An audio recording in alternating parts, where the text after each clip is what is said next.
ಹೋದ ಬಾರಿ ಬ್ರಹ್ಮತರ್ಕದ ಕೆಲವೊಂದು ಸಂಗತಿಗಳನ್ನು ನೋಡಿದ್ವಿ. ಪ್ರತ್ಯಕ್ಷ ಅಂದರೆ ಏನು? ಅದೃಷ್ಟಮಿಂದ್ರಿಯಂ ತ್ವಕ್ಷಂ. ಇಂದ್ರಿಯ ದೋಷವಿಲ್ಲದಿದ್ದಾಗ ವಸ್ತುವನ್ನು ಇದ್ದಂತೆ ಗ್ರಹಿಸುವ ಇಂದ್ರಿಯದ ಶಕ್ತಿಯನ್ನೇ ಪ್ರತ್ಯಕ್ಷ ಅಂತ ಕರೀತಾರೆ. ದೋಷವಿಲ್ಲದ ಊಹೆಯನ್ನು ತರ್ಕ ಅಂತ ಕರೀತಾರೆ. ದೋಷವಿಲ್ಲದ ವಾಕ್ಯವನ್ನು ಆಗಮ ಅಂತ ಕರೀತಾರೆ. ಅನುಭವ ಅಂತಂದರೆ ಮಾನಸಿಕವಾದ ಅನುಭವಗಳಲ್ಲ, ಸಾಕ್ಷಿಯ ಅನುಭವ, ಸೆವೆಂತ್ ಸೆನ್ಸ್ ಅಂತ ಹೇಳಬಹುದು ಇವತ್ತಿನ ಪರಿಭಾಷೆಯಲ್ಲಿ. ಸರಿ, ನಮ್ಮ ಇಂದ್ರಿಯಗಳಿಗೆ ದೋಷ ಇದೆ ಅಂತ ಹೇಗೆ ತೀರ್ಮಾನ ಆಗತ್ತೆ? ನಮ್ಮ ಇಂದ್ರಿಯಕ್ಕಿಂತ ಬಲಿಷ್ಠವಾದ ವೇದವೋ ಊಹೆಯೋ ಇಂದ್ರಿಯದ ಅನುಭವವೋ ಇದ್ದಾಗ ನಮ್ಮ ದೋಷ ಗೊತ್ತಾಗತ್ತೆ. ಅದು ನಮಗೆ ಸಿದ್ಧ. ದೂರದಲ್ಲಿರುವ ತೆಂಗಿನ ಮರ ಚಿಕ್ಕದಾಗಿ ಕಂಡಾಗ ಇಲ್ಲ, ದೂರದಲ್ಲಿರೋದ್ರಿಂದಾಗಿ ನಮಗೆ ಚಿಕ್ಕದಾಗಿ ಕಂಡಿದೆ, ಆದರೆ ವಾಸ್ತವ ಅದಲ್ಲ ಅಂತನ್ನುವ ಅರಿವು. ಇದಕ್ಕೆ ಬಲವತ್ ಪ್ರಮಾಣ ವಿರೋಧವೇ ಕಾರಣ. ಯಾಕೆ, ನಾನು ಹತ್ತಿರದಲ್ಲಿ ನಿಂತಾಗ ಆ ತೆಂಗಿನ ಮರದ ಎತ್ತರವನ್ನು ನೋಡಿದ್ದೇನೆ, ದೂರದಲ್ಲಿ ಬಂದಾಗ ಅದು ನನ್ನ ಕೈ ಅಳತೆಯಲ್ಲಿ ಸಿಗುವ ಹಾಗೆ, ಬೆರಳಳತೆಯಲ್ಲಿ ಸಿಗುವ ಹಾಗೆ ಕಾಣುತ್ತೆ ಅಂದರೆ ಅದು ಪ್ರಮಾಣ ವಿರೋಧ. ಅದರಿಂದಾಗಿ ಈ ಇಂದ್ರಿಯ ದುಷ್ಟ.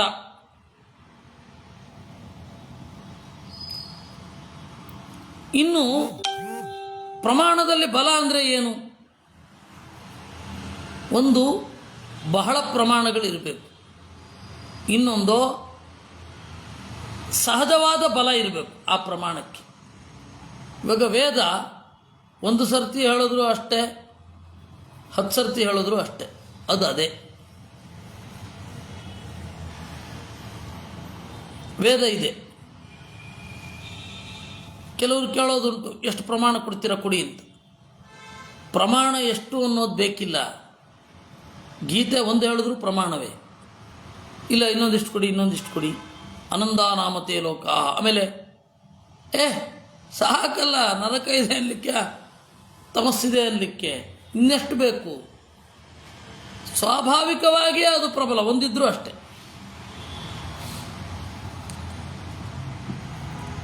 ಅದರಲ್ಲಿ ಸ್ವಭಾವವೇ ಬಲಿಷ್ಠ. ಸ್ವಭಾವ ಅಂದರೆ ಏನು? ಯಾವುದರಿಂದ ಗ್ರಹಿಸುವುದು ಉಳಿದ ವ್ಯವಹಾರಗಳಾಗುತ್ತೋ ಅದೇ ಸ್ವಭಾವ. ಇವಾಗ ಪ್ರತ್ಯಕ್ಷ, ಸ್ವರೂಪಭೂತವಾದ ಪ್ರತ್ಯಕ್ಷ, ಆ ಪ್ರತ್ಯಕ್ಷವೇ ವೇದವನ್ನು ಗ್ರಹಿಸುತ್ತೆ, ಆ ವೇದದಲ್ಲಿ ಹೇಳಿದ್ದನ್ನು ಅದೇ ಗ್ರಹಿಸುತ್ತೆ. ಹೀಗಾಗಿ ಪ್ರತ್ಯಕ್ಷ ಪ್ರಬಲ. ಒಂದು ವಸ್ತುವಿನ ಅಸ್ತಿತ್ವದ ಬಗ್ಗೆ ಪ್ರಬಲವಾದ ಪ್ರಮಾಣ, ವೇದಕ್ಕಿಂತ ಪ್ರಬಲವಾದ ಪ್ರಮಾಣ ನಮ್ಮ ಒಳಮನಸ್ಸು. ಒಳಮನಸ್ಸು ಸ್ವರೂಪಭೂತವಾದ ಮನಸ್ಸು. ಅದು ವೇದವನ್ನು ಇದು ವೇದ ಅಂತ ಗುರುತಿಸುತ್ತೆ. ಆ ಪ್ರತ್ಯಕ್ಷ ಏನಿದೆ ನೋಡು, ಇದು ವೇದ. ಅದೇ ವೇದದ ಅಸ್ತಿತ್ವವನ್ನು ಗುರುತಿಸುವ ಪ್ರತ್ಯಕ್ಷ ಜಗತ್ತಿನ ಅಸ್ತಿತ್ವವನ್ನು ಗುರುತಿಸುತ್ತೆ. ವೇದವನ್ನು ಗುರುತಿಸುವ ಪ್ರತ್ಯಕ್ಷ ಸರಿ, ಜಗತ್ತನ್ನು ಗುರುತಿಸುವ ಪ್ರತ್ಯಕ್ಷ ತಪ್ಪು ಅಂದರೆ ಯಾವ ನ್ಯಾಯ? ಎರಡು ಒಂದೇ ಪ್ರತ್ಯಕ್ಷ. ಇದನ್ನು ಉಪಜೀವ್ಯತ್ವ ಅಂತ ಕರೀತಾರೆ. ಒಂದರ ಅಸ್ತಿತ್ವ ಗೊತ್ತಾಗೋದೇ ಈ ಅನುಭವದಿಂದ. ಇದು ಪ್ರಬಲ.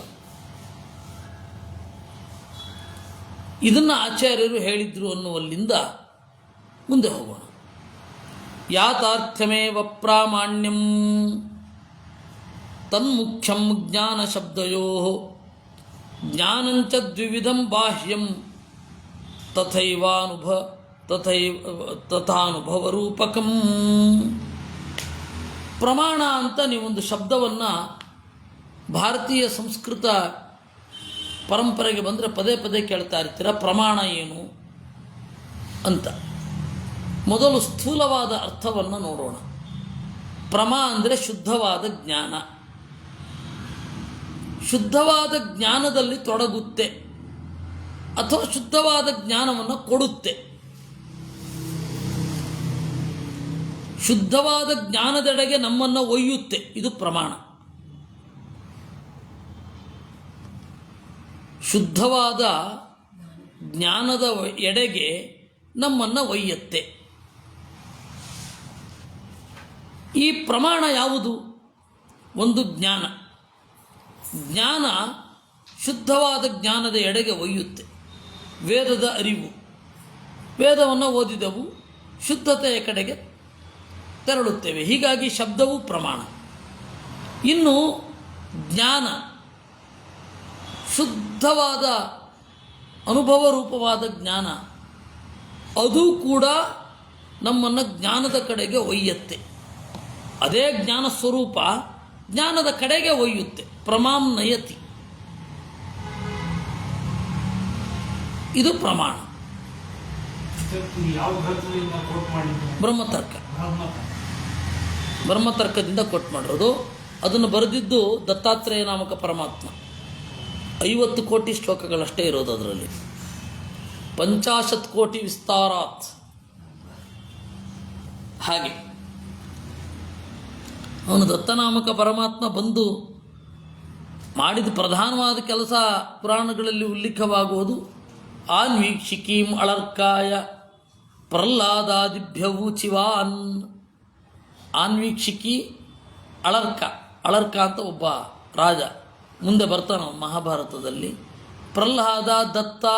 ಪ್ರಹ್ಲಾದ ಕಾರ್ತವೀರ್ಯ ಅರ್ಜುನ ಅವರೆಲ್ಲ ಕ್ಲಾಸ್ಮೇಟ್ಸ್. ದತ್ತಾತ್ರೇಯ ನಾಮಕ ಪರಮಾತ್ಮನ ಹತ್ತಿರ ವಿದ್ಯಾಬಂಧುಗಳು. ಒಬ್ಬ ಗುರುವಿನ ಹತ್ತಿರ ಕಲಿತಾ ಇದ್ದರೆ ಇನ್ನೊಬ್ಬನನ್ನು ವಿದ್ಯಾಬಂಧು ಅಂತ ಕರೀತಾರೆ. ಹಾಗೆ ಅದರಿಂದ ಯಾಥಾರ್ಥ್ಯಮೇವ ಮಾನತ್ವಂ ಪ್ರಾಮಾಣ್ಯಂ. ಈ ಪ್ರಮಾಣ ಅಂದರೆ ಏನು ಇನ್ನೂ ಹೇಳಿ. ಬೇರೆ ಬೇರೆಯವರು ಬೇರೆ ಬೇರೆ ಲಕ್ಷಣಗಳನ್ನು ಹೇಳೋದು.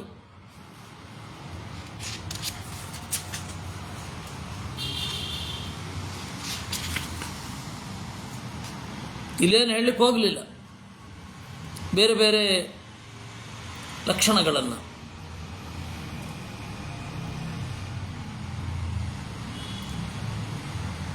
ಬೇರೆ ಬೇರೆ ತಾರ್ಕಿಕರು ಬೇರೆ ಥರ ಹೇಳಿದ್ರು, ಬೌದ್ಧರು ಬೇರೆ ತರಹ ಹೇಳಿದ್ರು, ಜೈನರು ಬೇರೆ ತರಹ ಹೇಳ್ತಾರೆ, ಚಾರ್ವಾಕರು ಬೇರೆ ತರಹ ಹೇಳ್ತಾರೆ.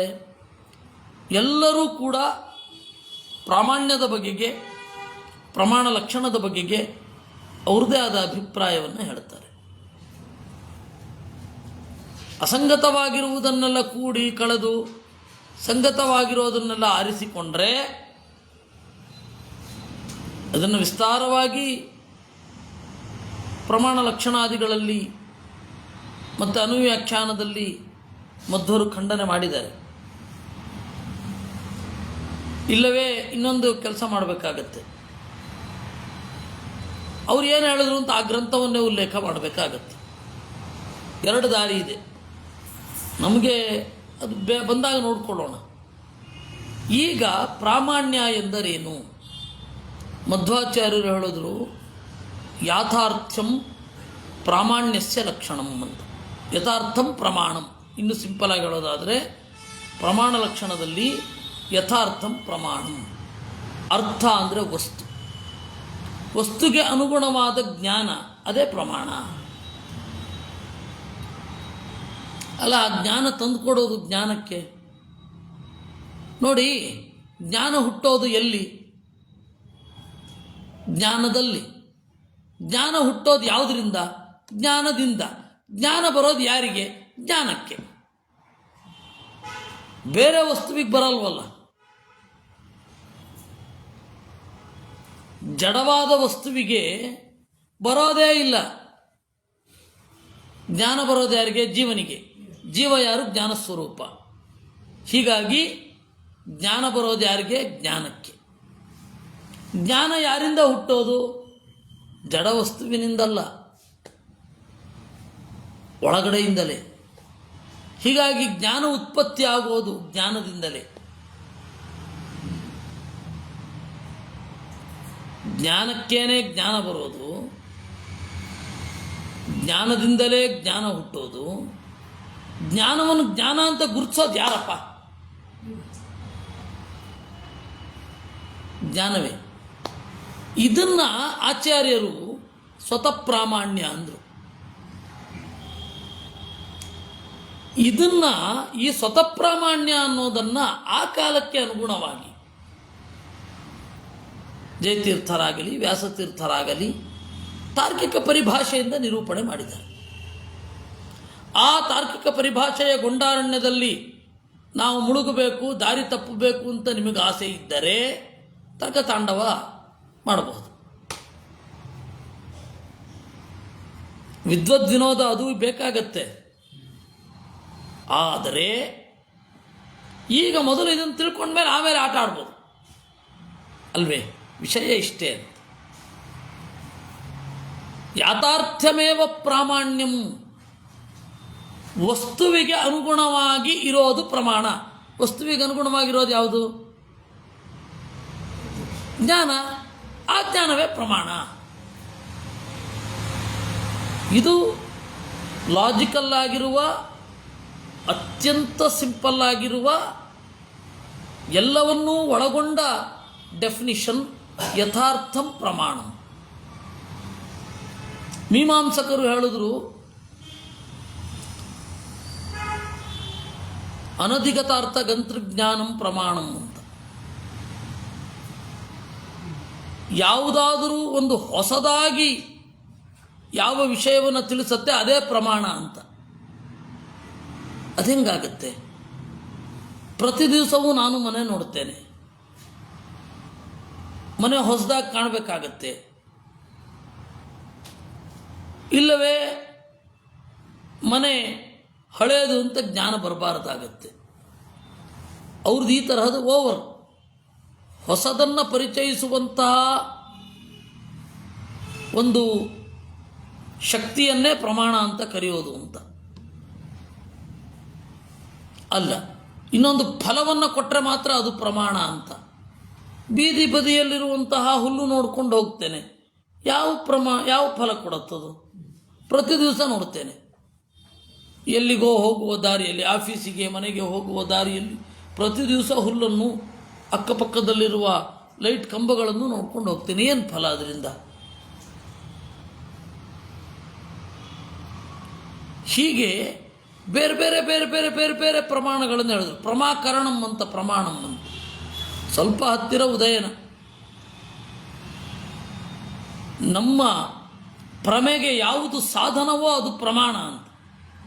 ಕರಣ ಅಂದರೆ ಇನ್ಸ್ಟ್ರೂಮೆಂಟ್. ಆದರೆ ಆಚಾರ್ಯರು ಹೇಳಿದ್ರು ಅದನ್ನು ಒಬ್ಬರಿಗೆ ಬರಲ್ಲಪ್ಪ. ಯಾಕೆಂದರೆ ಇನ್ಸ್ಟ್ರೂಮೆಂಟ್ ಯಾವುದೋ ಅದೇ ಕರ್ತೃವು ಕೂಡ. ನಾಗ ಅದನ್ನು ಒಪ್ಪಲಿಕ್ಕೆ ಬರಲ್ಲ. ಈ ಹಿನ್ನೆಲೆಯಲ್ಲಿ ಪ್ರಮಾಣ ಅಂದರೆ ಏನು? ವಸ್ತುವಿಗೆ ಅನುಗುಣವಾಗಿ ಇರೋದು, ಅಂಡರ್ಸ್ಟುಡ್ ಜ್ಞಾನ ಅಂತ. ವಸ್ತುವನ್ನು ಅದು ಇದ್ದ ಹಾಗೆಯೇ ವಿಷಯೀಕರಿಸುವುದು ಯಾವುದು? ಅದರಿಂದಾಗಿ ಪ್ರಮಾಣ ಅದೇ ಯಥಾರ್ಥ. ವಸ್ತುವನ್ನು ಇದ್ದ ಹಾಗೆ ವಿಷಯೀಕರಿಸೋದು ನಮ್ಮ ಸ್ವರೂಪ ಮತ್ತು ವೇದ, ಅದೇ ಶಬ್ದ. ಆ ಸಾಕ್ಷಿ ಇದ್ದದ್ದಕ್ಕೆ ಅದೇ ರೀತಿ ಹೇಳುವಂಥದ್ದು ಪ್ರಾಚೀನರ ಶಬ್ದ. ಅದು ಯಾರ್ದು ನೋಡಬೇಕಾಗತ್ತೆ. ಅದು ವೇದಕ್ಕೆ ಅನುಗುಣವಾಗಿ ಇದೆಯಾ? ಅಪೌರುಷೇಯವಾದದ್ದು ಪ್ರಥಮ. ಅದಕ್ಕಿದೆಯಾ?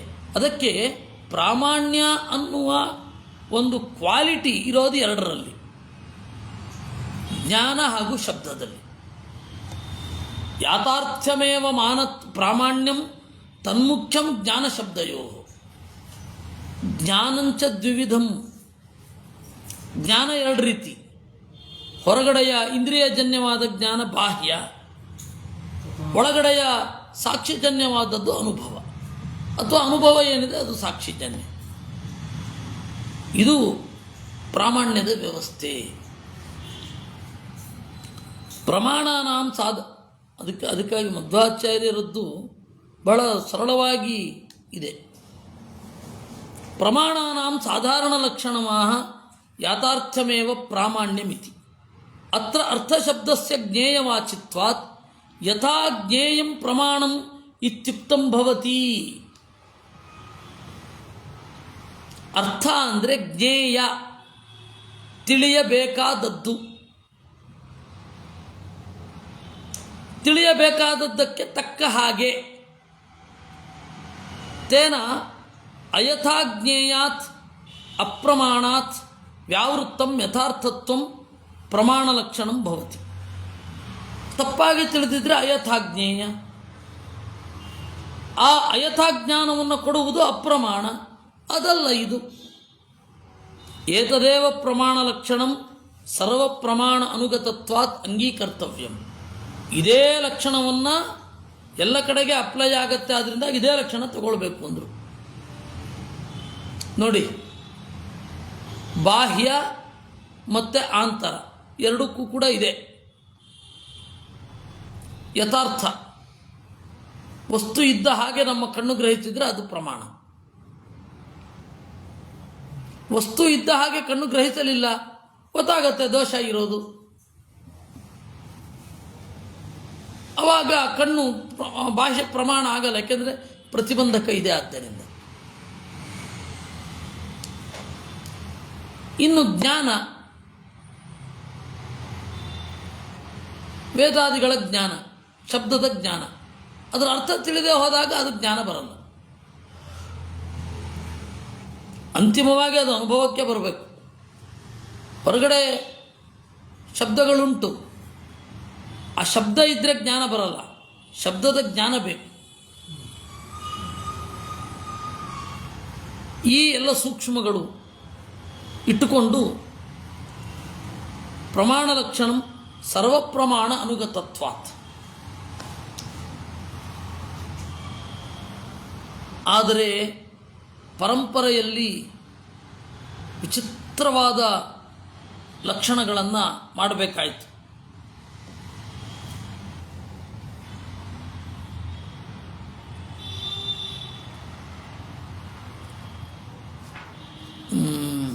ಯಥಾರ್ಥಂ ಪ್ರಮಾಣಂ ಜ್ಞೇಯ ವಿಷಯೀಕಾರಿ ಸಾಧನಂ. ಜ್ಞೇಯ ವಿಷಯೀಕಾರಿತ್ವಂ ಜ್ಞೇಯ ವಿಷಯೀಕಾರಿತ್ವ ಸಾಧನಂ ವಾ ಪ್ರಮಾಣಂ ಅಂತ. ಸಾಕ್ಷಾತ್ ಜ್ಞೇಯ ವಿಷಯೀಕಾರಿತ್ವಂ ಜ್ಞೇಯ ವಿಷಯೀಕಾರಿ ಸಾಧನತ್ವಂ ವಾ ಪ್ರಮಾಣಂ ಅಂತ ಆ ತರಹದ ಲಕ್ಷಣಗಳು ವಿಚಿತ್ರವಾಗಿ ಬಂತು. ಅದಕ್ಕಿಂತ ಪದ್ಮನಾಭ ತೀರ್ಥರು ಹೇಳಿದ್ದು ನಮಗೆ ಸುಲಭ ಇದೆ. ಅದರದ್ದು ಲಕ್ಷಣ ಅದನ್ನೆಲ್ಲ ಮತ್ತೆ ನೋಡುವ, ಅದು ಬೇಕಂದರೆ ನೋಡೋಣ, ಅದೇನು ಬೇಡ, ನಮ್ಗೆ ಇದರಿಂದಲೇ ಅದು ಸಿದ್ಧ ಗೊತ್ತಾಯಿತು. ಸಾಕ್ಷಾತ್ ಜ್ಞೇಯ ವಿಷಯೀಕಾರಿತ್ವಂ ವಾ ಸಾಕ್ಷಾತ್ ಜ್ಞೇಯ ವಿಷಯೀಕಾರಿ ಸಾಧನತ್ವಂ ವಾ ಪ್ರಾಮಾಣ್ಯಂ ಅಂತ ಹೇಳಿ ಜಯತೀರ್ಥರ ಲಕ್ಷಣ. ಪದ್ಮನಾಭ ತೀರ್ಥರದ್ದು ಅವತ್ತಿನ ಕಾಲಕ್ಕೆ ಅನುಗುಣವಾಗಿ ಸಿಂಪಲ್, ಅದು ಇವತ್ತಿಗೂ ಅನ್ವಯ ಆಗುತ್ತೆ. ಯಥಾಜ್ಞೇಯಂ ಪ್ರಮಾಣ. ವಸ್ತುವು ಹೇಗಿದೆಯೋ ಹಾಗೆ ಗ್ರಹಿಸೋದೇನಿದೆ ಅದೇ ಪ್ರಮಾಣ. ಸಮ್ಯಗ್ ಅನುಭವ ಸಾಧನತ್ವಂ ಸಮ್ಯಗ್ ಅನುಭವತ್ವಂ ವಾ ಪ್ರಮಾಣ ಲಕ್ಷಣತ್ವೇನ ವಕ್ತುಂ ಶಕ್ಯತೆ. ಕೆಲವರು ಅನುಭವವೇ ಪ್ರಮಾಣ ಅಂತಾರೆ, ಕೆಲವರು ಸಮ್ಯಗ್ ಅನುಭವ ಸಾಧನ ಪ್ರಮಾಣ ಅಂತಾರೆ. ಅಲ್ಲ, ಸಮ್ಯಗ್ ಅನುಭವ ಸಾಧನ ಅಂತ ಆಗಬೇಕಾದ್ರೆ ಸಮ್ಯಗ್ ಅನುಭವ ಬರಲೇಬೇಕಾಗತ್ತೆ. ಅದರಿಂದಾಗಿ ಸಮ್ಯಗ್ ಅನುಭವ ಸಾಧನವಾದದ್ದು ವೇದ ಆಗಲ್ಲ. ತರ್ಕ ಅನ್ನೋದು ಸಮ್ಯಗ್ ಅನುಭವ ಸಾಧನ ಆಗೋದೇ ಇಲ್ಲ. ಈಗ ಬೆಂಕಿ ಇದೆ ಹೋಗಿ ಮುಟ್ಟಬಾರದು ಅನುಭವ ಆಗಿದೆಯಾ? ಅಲ್ಲ, ಹಿಂದೆ ಎಂದೋ ಅನುಭವ ಆಗಿತ್ತು, ಈಗಾಗಿಲ್ವಲ್ಲ. ಅದರಿಂದಾಗಿ ಸಮ್ಯಗ್ ಅನುಭವ ಸಾಧನತ್ವ ಪ್ರಮಾಣಂ ಅನ್ನೋದು ಎಲ್ಲ ಕಡೆ ಅಪ್ಲೈ ಆಗಲ್ಲ.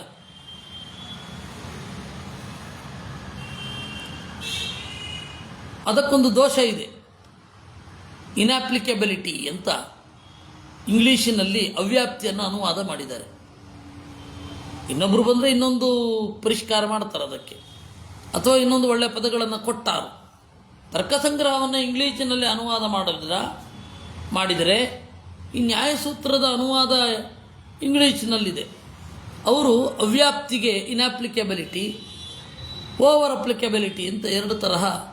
ಅತಿವ್ಯಾಪ್ತಿಗೆ over applicable, this definition is over applicable, ವಸ್ತುವನ್ನು ಬಿಟ್ಟು ಬೇರೆ ಕಡೆಗೆ ಅನ್ವಯ ಆಗುತ್ತೆ. ದಿಸ್ ಡೆಫಿನಿಷನ್ ಈಸ್ ಇನ್ಅಪ್ಲಿಕಬಲ್, ಅವ್ಯಾಪ್ತವಾಗಿದೆ. ಈ ತರಹ ಅವರು ಮಾಡ್ತಾರೆ. ಅದರಿಂದಾಗಿ ಸಮ್ಯಗನುಭವ ಸಾಧನತ್ವ ಅನ್ನೋದು ತರ್ಕದಲ್ಲಿ ಬರಲ್ಲ. ಅಷ್ಟೇ ಯಾಕೆ, ಕೆಲವೊಮ್ಮೆ ಶಬ್ದದಲ್ಲಿಯೂ ಬರಲ್ಲ.